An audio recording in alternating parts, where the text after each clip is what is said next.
Baik, selamat siang semua. Hari ini kita akan belajar topik kelas 3 yang saat ini kamu duduki.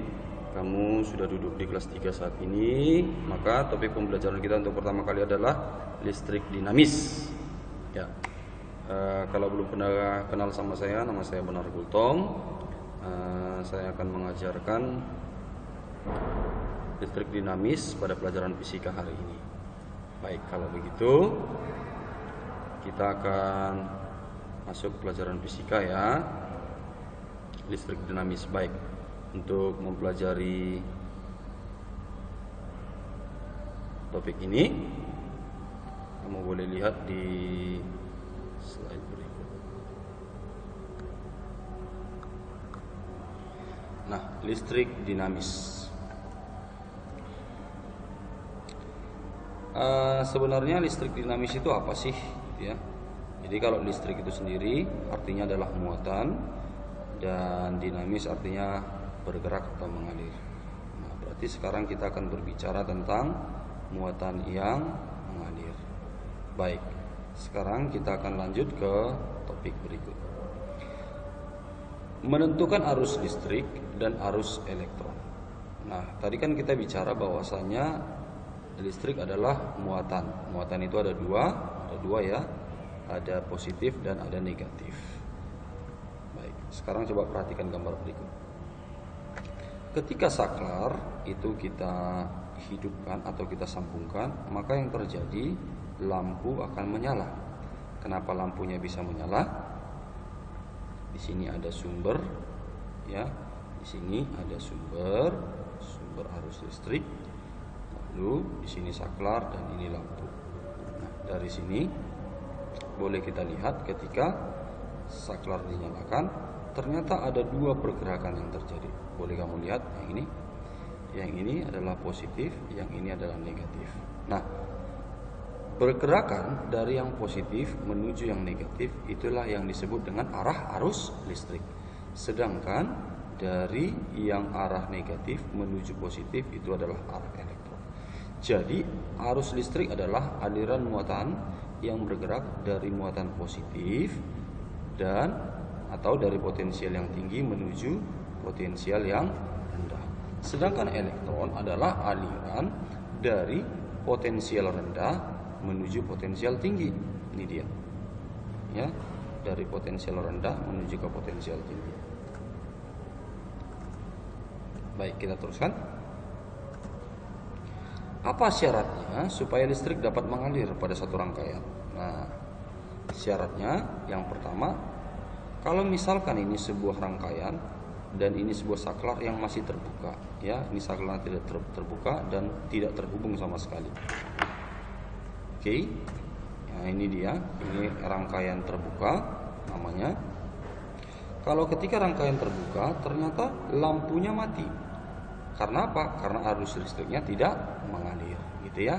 Sedangkan ketika saklarnya kita hidupkan nih, atau kita hubungkan, ya, ketika saklar kita hubungkan, maka yang terjadi lampu menyala, arus listrik mengalir. Coba lihat, tetap dilihat ada dua pergerakan, bahwasanya elektron bergerak dari yang positif menuju yang negatif, ya. Dari yang negatif menuju yang positif itu adalah elektron. Sedangkan dari yang positif menuju yang negatif itu adalah arah arus listrik. Baik. Nah, arus listrik dapat mengalir jika dalam rangkaian tersebut A tertutup. Itu dia syaratnya. Jadi arus listrik bisa mengalir kalau tertutup. Nah, arus listrik identik dengan arah arus air. Nah, coba perhatikan gambar berikut. Di sini ada dua tong ya, yang berisi air. Satu, airnya lebih tinggi, ya, airnya lebih tinggi, sedangkan di sini airnya lebih rendah. Oke, kalau misalnya ini kita angkat kerannya, apa yang akan bakal terjadi? Nah, kamu sudah yakin ya, pasti yakin air akan mengalir dari yang tinggi menuju yang rendah. Kenapa hal itu bisa terjadi? Jawabannya sederhana. Perbedaan ketinggian itu yang menyebabkan perbedaan energi potensial.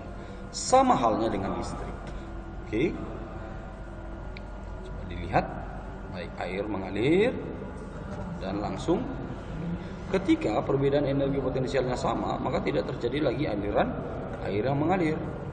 Ya, tidak terjadi lagi air yang mengalir. Nah, arus air dapat mengalir jika ada perbedaan energi potensial. Listrik juga mengalami hal yang sama. Oke, listrik di sini kekurangan elektron karena di sini banyak muatan positif, sedangkan di sini ya, muatan positifnya sedikit.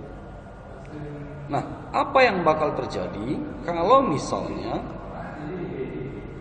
kedua muatan ini kita hubungkan? Ya, kedua muatan ini kita hubungkan nih. Oke, apa yang bakal terjadi kalau misalnya kedua muatan ini kita hubungkan? Oke, mari kita coba hubungkan. Oke, nah, maka akan terjadi perpindahan elektron dari muatan B menuju. Ingat prinsipnya pada listrik ya, hanya elektron yang dapat bergerak. Nah, elektron berpindah dari yang rendah menuju yang tinggi. Lalu arus listriknya bergerak dari kemari. Oke. Jadi dari potensial tinggi menuju potensial yang rendah. Itu dia. Oke.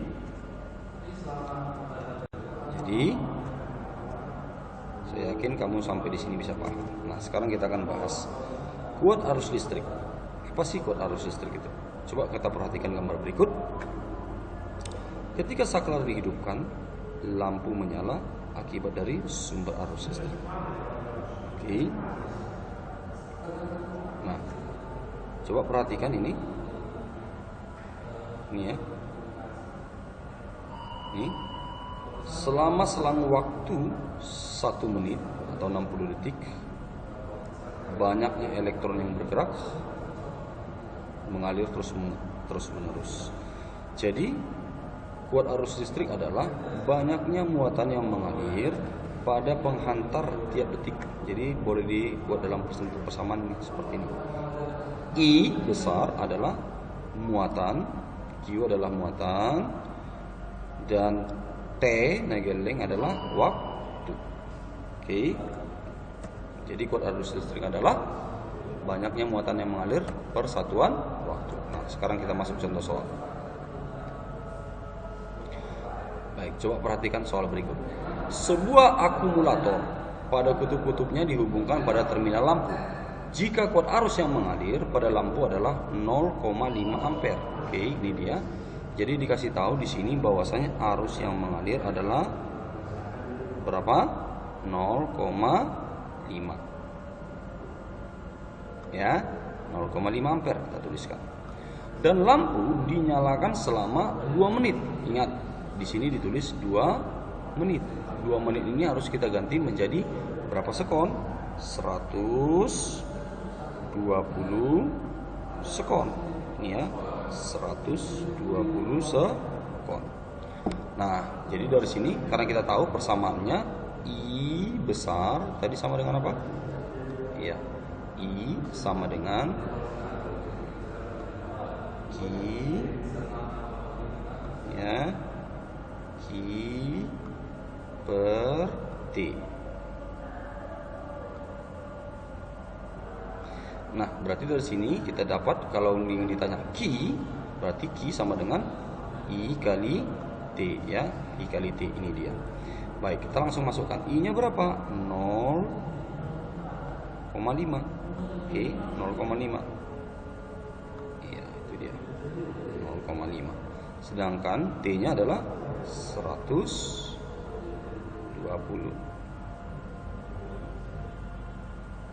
Oke. Di 120. Sorry. Hapus dulu.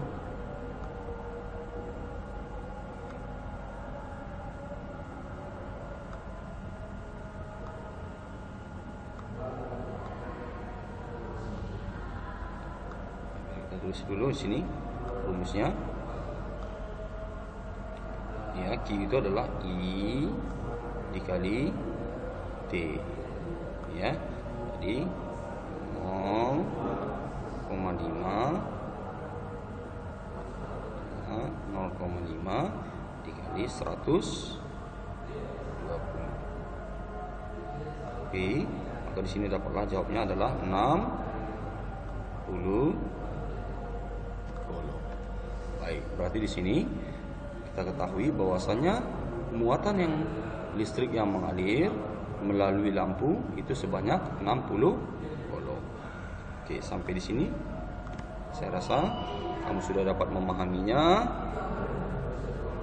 Mudah-mudahan kamu bisa mengerti, ya.